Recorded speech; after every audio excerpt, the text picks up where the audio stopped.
protestos tomaram mais uma vez conta das ruas das diversas capitais contra a decisão da Suprema Corte que derrubou o direito ao aborto. Mais detalhes agora com o nosso correspondente Eliseu Caetano. Centenas de milhares de manifestantes foram às ruas das principais capitais dos Estados Unidos protestar a favor e também contra a decisão da Suprema Corte sobre a legalização do aborto. De acordo com as informações divulgadas nesse fim de semana, a decisão do magistrados por 6-3 não torna a interrupção da gravidez ilegal, mas leva os Estados Unidos de volta à situação que prevalecia antes de 1973, o ano do histórico julgamento, embate Roe versus Wade, quando cada estado era livre para autorizá-la ou não. Os setores mais progressistas da sociedade ficaram indignados com a decisão da corte. Em alguns estados, a polícia teve que responder com força. As imagens do protesto de Los Angeles, no estado da Califórnia, mostraram a polícia empurrando pessoas, entre elas os jornalistas. Já em Phoenix, no estado do Arizona, as forças de segurança usaram bombas de gás lacrimogênio. Em Washington, D.C., capital do país, centenas de pessoas se reuniram do lado de fora do prédio do Capitólio e também da Suprema Corte.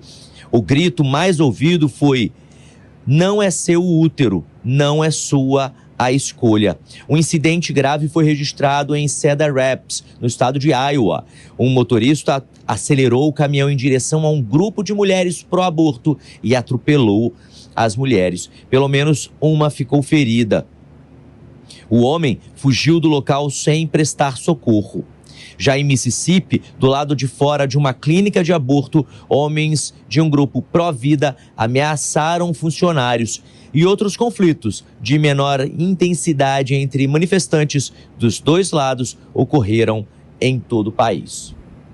Eliseu Caetano, dos Estados Unidos, para a Jovem Pan News. Zé Maria, nos Estados Unidos, os estados têm muita liberdade em relação aí à legislação e agora com essa decisão da Suprema Corte norte-americana, então cada estado vai regular esse tema, se é proibido, se não.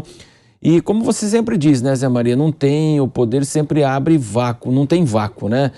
Nós tivemos uma decisão recente que o ministro Barroso, no Supremo Tribunal Federal, quase abriu aqui a possibilidade no país, de fato, do aborto, né, Zé Maria? Exatamente. Nos Estados Unidos, a Constituição pequena, né, isso permite que a federação lá seja diferente e os estados possam legislar sobre vários assuntos, inclusive isso, pena de morte e outros, né? Nos Estados Unidos, boa parte dos governadores indicam que vão proibir, né, o aborto. É um recuo forte na legislação norte-americana. Olha, Marcelo, desde que eu me formei lá em Belo Horizonte, que eu venho acompanhando esse debate, um debate longo, muito longo e difícil de ser traduzido, porque eu nunca encontrei um Herodes na vida. É aquele que mandou matar criancinhas, né, temendo que Jesus tomasse o seu lugar. Todos discutem exatamente o direito à vida que está na Constituição e qual é esse momento de início da vida. Muitas religiões consideram, por exemplo, que o DIU é abortivo, porque ele destrói o ovo, que é a união, né, do óvulo com exatamente o ovo, ou seja, houve anidação. E outros não, admitem o DIU, mas não aceitam o aborto, assim por diante. E há o debate forte, legal, ninguém gosta do aborto, mas algumas pessoas admitem que é possível que a pessoa, a mulher, seja dona do seu corpo, do seu útero. Mas aí choca frontalmente com o direito à vida que é garantido pela Constituição ao embrião formado. Ele não tem nada a ver com esse debate todo externo, legal, ele tem um direito à vida. Esta é a realidade do Brasil, está na Constituição. Esse assunto produz perda de votos, ou de um lado ou de outro.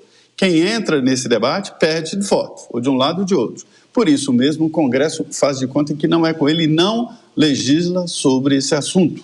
Ninguém. A ex-ministra Damares Alves, que é francamente contra qualquer possibilidade de aborto, disse que não mexeria nesse assunto. É um vespeiro político, mas tem que ser encarado. Todas essas mudanças vieram através do Supremo. que é o aborto do anencéfalo, que é exatamente esse direito ao aborto livre quando houve estupro, onde não há necessidade nem de uma queixa na delegacia de polícia, nem comprovação, nem nada, né? Então, há aqui no Brasil o chamado aborto legal, quando houver risco para o feto, para a mãe, ou que seja fruto de estupro, né? Mas o aborto como opção, isso não existiu no Brasil e entendo que não pode existir, porque confronta com a Constituição. O que eu sinto nisso aí é uma falta de um debate público e o Congresso, sim, enfrentar esse assunto e definir de uma vez por todas o que deve acontecer.